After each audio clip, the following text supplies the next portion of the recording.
అరాచక ఆటవిక ప్రభుత్వం ఎమ్మెల్యేకు కనీస గౌరవం ఇవ్వలేదు. 96% మీ పార్టీ ఎమ్మెల్యేలు, ఎంపీసీ వారికి చేసిందేంటి? కేంద్రం ఇచ్చే నిధులన్నీ పక్కదారి పట్టించాడు. కరెంటు బిల్లుల పేరుతో అధిక వసూలు చేస్తున్నారు. ఈ ప్రభుత్వం మొండికేసి కేంద్ర చట్టాలను ధిక్కరించి వేల కోట్ల రూపాయలు రాష్ట్ర ఖజానాకు జమ చేసుకుంది. సర్పంచ్లకు చెక్ పవర్ లేకుండా చేశారు అని టీడీపీ ఎమ్మెల్యే బుచ్చయ్య చౌదరి అన్నారు. పాత్రికేయ మిత్రులకు, ఎలక్ట్రానిక్ మీడియా మిత్రులందరికీ నమస్కారం. అరాచక ఆటవిక ప్రభుత్వం ప్రజా సమస్యలను చర్చించేదానికి శాసనసభలో అవకాశం ఇవ్వటం లేదు. ఒకవైపు ధరల భారంతో ప్రజలు అల్లడాలిపోతున్నారు. స్థానిక సంస్థలను నిర్వీర్యం చేసి స్థానిక ప్రజాప్రతినిధులుగా కనీస గౌరవం లేకుండా చేసిన ముఖ్యమంత్రి గారు ఇవాళ వాళ్ళ గొంతు నొక్కుతూ ఉన్నారు. మేము ఒకటే చెబుతున్నాం, 96% నీ పార్టీ అభ్యర్థులే గెలిచారు. ఎంపీటీసీలుగా, జడ్పీటీసీలుగా, జిల్లా పరిషత్ చైర్మన్లుగా. వాళ్ళకి నువ్వు చేసింది ఏమిటని అడుగుతాను. ఇవాళ నీ పార్టీ తరఫున గెలిచిన వాళ్ళంతా ఇవాళ రోడ్డు ఎక్కారు. గత 5 సంవత్సరాలుగా స్థానిక సంస్థలను నిర్వీర్యం చేశావు. కేంద్రం ఇచ్చే నిధులన్నీ కూడా పక్కదారి పట్టించావు. 14 ఫైనాన్సు, 15th ఫైనాన్స్ నుంచి వచ్చే నిధులన్నీ కూడా పక్కదారి పట్టించేసావు. కరెంటు బిల్లుల పేరుతో వాళ్ళ దగ్గర గోల్డ్ ఒడగొట్టి డబ్బు తీసుకున్నావు. స్థానిక సంస్థల పన్నుల ద్వారా వసూలు చేసుకున్న డబ్బు కానీ, మైనింగ్ సెస్ కానీ అన్నీ రాష్ట్ర ప్రభుత్వం కబ్జా చేసేసింది. ఫలితంగా కనీసం ముగ్గు వేయలేని పరిస్థితి, జీతాలు ఇవ్వలేని పరిస్థితుల్లో పంచాయతీలు ఉన్నాయి.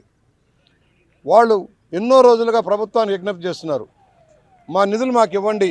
కేంద్రం చట్టం చేసింది. చట్టం ప్రకారం తప్పనిసరిగా కేంద్రం ఇచ్చే నిధులు ఆ పంచాయతీలకు వెళ్ళాలి. కానీ ఈ ప్రభుత్వం మొండికేసి కేంద్ర చట్టాలను కూడా ధిక్కరించి మొత్తం నిధులు వేల కోట్ల రూపాయలు రాష్ట్ర ఖజానాకి జమ చేసుకుంది. అమృత్ పథకంలో డబ్బులు, లేక జల మిషన్లో డబ్బులు అన్నీ కూడా ఏమైపోయినా తెలియని పరిస్థితి. రాష్ట్ర ప్రభుత్వం ఇవ్వాల్సిన మ్యాచింగ్ గ్రాంట్లు కూడా వేటికి కూడా ఇవ్వాల. ఇవాళ సర్పంచులు ఆందోళన చేస్తూ ముందుకు వచ్చారు.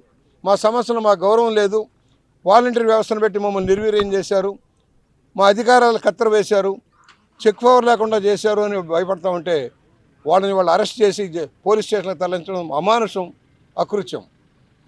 చేతగాని ముఖ్యమంత్రి స్థానిక సంస్థల్ని రాజ్యాంగం ప్రకారం బలోపేతం చేయాల్సి వస్తే వాటిని నిర్వీర్యం చేసి తన పార్టీ ప్రచార ఆర్భాటాల కోసం వాలంటీర్ వ్యవస్థను పెట్టి వాళ్ళ ద్వారా నీ పార్టీ ప్రచారం చేస్తూ ఉన్నావు. ఇవాళ ఎవరైతే సేవా లక్ష్యంలో ఉండాల్సిన వాలంటీర్లు నీ పార్టీ అనుబంధ విభాగంగా మార్చి వాళ్ళ ద్వారా ఇవాళ పార్టీ ప్రచారాలు చేస్తూ ఉన్నావు. నీ మీటింగులకు జనం రాకపోతే వాలంటీర్లు పెట్టి లబ్ధిదారులను బెదిరించి, బొకాయించి వాళ్ళని తరలించుకొచ్చే పరిస్థితుల్లో ఉన్నామంటే ఎంత సిగ్గుచేటు ఆలోచించాలి. నీ పార్టీ నాయకులు, నీ పార్టీ కార్యకర్తలు చేయవలసిన పని వాలంటీర్లను పెట్టి డ్వాక్రా మహిళల్ని, ఆశా వర్కర్లను బెదిరించి, బొకాయించి తెస్తే వాళ్ళు మధ్యలోనే పారిపోతూ ఉన్నారు. ఇవాళ ప్రజా ఉద్యమాలు మొదలైనవి. మొన్నటిదాకా అణిచివేశావు. ఒక రాజ్యాంగ వ్యతిరేకంగా, చట్ట వ్యతిరేకంగా నువ్వు నిర్ణయాలు తీసుకున్నావు. సుప్రీంకోర్టు చెప్పినా, హైకోర్టు చెప్పినా కనీసం పట్టించుకొని పాపాన పోలా. ఇవాళ వాళ్ళందరినీ అరెస్ట్ చేసి జైలుకు పంపించాలని చూస్తున్నావు. ఎన్నో కేసులు పెట్టారు. సుదీర్ఘంగా పోరాటం చేస్తున్నారు. రాష్ట్ర పంచాయతీ ఛాంబర్ కానీ, మున్సిపల్ ఛాంబర్ కానీ అన్నీ కూడా ఉద్యమాలు చేస్తున్నాయి. నిర్వీర్యం. అసలు స్థానిక సంస్థలో రోడ్లు లేవు, కాలువలు లేవు, కేంద్ర ప్రభుత్వ పథకాలు అమలు కావడం లేదు. ఇలాంటి దౌర్భాగ్య పరిస్థితిలో మేము ప్రశ్నిస్తూ ఉంటే మా గొంతు నొక్కుతూ ఉన్నారు. మాట్లాడనివ్వరు, మైకులు ఇవ్వరు. ఇవాళ ఏ సమస్య మీద అసెంబ్లీ చర్చించింది? దాదాపుగా 4 సంవత్సరాల 10 నెలల పాటు అధికారంలో ఉన్న ఈ పార్టీ ఏం చేసింది? అసెంబ్లీలో ఎన్ని రోజులు సమావేశమైంది? ఎన్ని నిమిషాలు, ఎన్ని సెకండ్లు తెలుగుదేశం పార్టీ ప్రతిపక్షంగా మాకు అవకాశం ఇచ్చారో మాట్లాడాలి. రాజ్యాంగం ప్రకారం ప్రతిపక్షాలు ఉంటాయి, ప్రతిపక్షాల హక్కులు ఉంటాయి. స్పీకర్ గారు ముఖ్యమంత్రి గారు ఆదేశానుసారం నడుస్తాడు. విన్నెముక లేని స్పీకర్ గారు ఆయన చెప్పినట్టే ముఖ్యమంత్రి గారు మైకులు ఇవ్వద్దు, మాట్లాడనివ్వద్దు, ఏ టీవీలో చూపించొద్దు, ఏ పత్రికలో రానియొద్దు. అసెంబ్లీ ప్రాంగణంలో ఇన్ని వేల మంది పోలీసులు ఎప్పుడైనా చూసారా మీరు ఎవరైనా? ముఖ్యమంత్రి గారి తాడేపల్లి ప్యాలెస్ నుంచి ఇక్కడికి కనీసం 4,000 మంది పోలీసులు పెట్టుకున్నాడు. ఇంత పిరికి సన్యాసి ముఖ్యమంత్రి, ఇంత భయపడే ముఖ్యమంత్రి ప్రజలకు అంత బ్రహ్మాండమైన సేవలు చేస్తే ఎందుకు ఇంతమంది పోలీసులు? ఎందుకు? నువ్వు కనీసం 10 మందిని నీ మీటింగులకి మొత్తం కూడా అధికార గణాన్ని బెదిరించి, బొకాయించి పబ్బం గడుపుకుంటున్నావు. నీ మీటింగ్లో జనం నిలబడటంలా, డబ్బులు ఇచ్చినా, భోజనాలు పెట్టినా, బిర్యానీలు ఇచ్చినా, బ్రాందీ సీసాలు ఇచ్చినా ఎవడ నీ మీటింగ్లో నిలబడటంలా. ఒక మీటింగ్కి 5 జిల్లాల జనాన్ని తరలిస్తే పట్టుమని 20,000 మంది లేరు ఇక్కడ. అంటే నీ మీద ఎంత వ్యతిరేకత ఉందో రాష్ట్రంలో గమనించుకోమని కోరుతాను. నీ అనుబంధ సంస్థలన్నీ వ్యతిరేకిస్తూ ఉన్నాయి. నువ్వు ఏదైతే సామాజిక న్యాయం పేరుతో కార్పొరేషన్ ఏర్పాటు చేసావో వాళ్ళంతా నిన్ను వ్యతిరేకిస్తూ ఉన్నారు. కనీస విధులు లేక, నిధులు లేక తలడిల్లిపోతూ ఉన్నారు. రాజకీయ పబ్బం కోసం కమిటీలు వేసావు, చర్మలు చేసావు, బల్లా లేదు, కుర్చీ లేదు. ఏమి సాధించావని నీకు మద్దతు ఇవ్వాలి? స్థానిక సంస్థలని, షెడ్యూల్డ్ తెగల్ని, బలహీన వర్గాలని, షెడ్యూల్డ్ క్యాస్ట్ని అందరినీ దగా చేస్తాం, మైనార్టీలతో సహా. ఒక్క పథకం అమలు కాల రాష్ట్రంలో.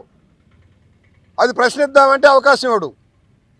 మేము చెబుతున్నాం, ఇలాంటి రాజ్యాంగబద్ధమైన చట్టసభనే నిర్వీర్యం చేసి, చట్టసభ గౌరవం లేకుండా చేసి, పోలీసు రాజ్యంగా మార్చి రాష్ట్రంలో నియంత్రణ పోగొడబోతున్న ఈ ముఖ్యమంత్రి గుణపాఠం చెప్పాలి. తక్షణం డిమాండ్ చేస్తున్నాం, అరెస్ట్ చేసిన సర్పంచులందరినీ రిలీజ్ చేయాలి, వెంటనే క్షమాపణ చెప్పాలి. వారి నిధులు కనీసం రాబోయే 6 నెలలైనా వాడు వాడుకొని అప్పుల పాలైపోయిన సర్పంచులు, ఎంపీటీసీలు, జడ్పీటీసీలకు రక్షణ కల్పించాలి.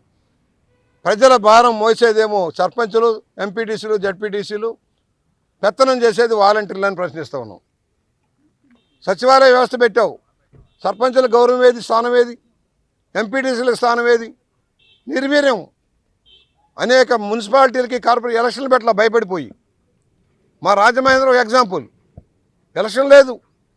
ఒక జడ్పీటీసీ ఖాళీ అయితే దానికి ఎలక్షన్ లేదు, ఒక సర్పంచ్ ఖాళీ అయితే ఎలక్షన్ లేదు. ఎందుకు భయపడుతున్నావు?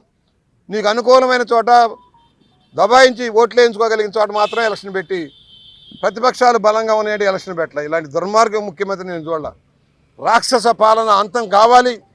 స్థానిక మహాత్మా గాంధీ గారు చెప్పినట్టుగా, అంబేద్కర్ మహాశయుడు ప్రవచించినట్టుగా రాజ్యాంగ హక్కుల్లో, ప్రాథమిక హక్కుల్లో స్థానిక సంస్థలు కూడా బలోపేతం చేయాలి. స్థానిక సంస్థలు కోఆపరేటివ్ వ్యవస్థను నిర్వీర్యం చేశాడు. నామినేటెడ్ పోస్టులతోటి దోపిడీ చేస్తూ ఉన్నాడు. ఆఖరికి సహకార రంగాన్ని కూడా సర్వనాశనం చేసిన ముఖ్యమంత్రి ఎవరున్నారంటే జగన్మోహన్ రెడ్డి. ఇలాంటి ముఖ్యమంత్రి గుణపాఠం చెప్పాలి. ఇవాళ మమ్మల్ని సస్పెండ్ చేసినంత మాత్రాన మా గొంతు నొక్కలేడు. ప్రజల మధ్యకి వెళ్తాం, ప్రజా పోరాటాల ద్వారా వైఎస్ఆర్ పార్టీ గుణపాఠం చెబుతాము. ఇలాంటి శాడిస్ట్ ముఖ్యమంత్రిని సాగనంపేదాకా పోరాటం ఆగదు. ఈ సర్పంచుల సంఘానికి మా పూర్తి మద్దతు ఇస్తున్నాం. అలాగే ఇవాళ ఆశా వర్కర్లు, అంగన్వాడీ వర్కర్లు అందరికీ కూడా దగా మోసం చేశాడు. వాళ్ళందరికీ కూడా న్యాయం జరిగేంత వరకు కూడా వాళ్ళకి మద్దతుగా ఉంటామని సవినయంగా మనవి చేస్తూ ఉన్నాం.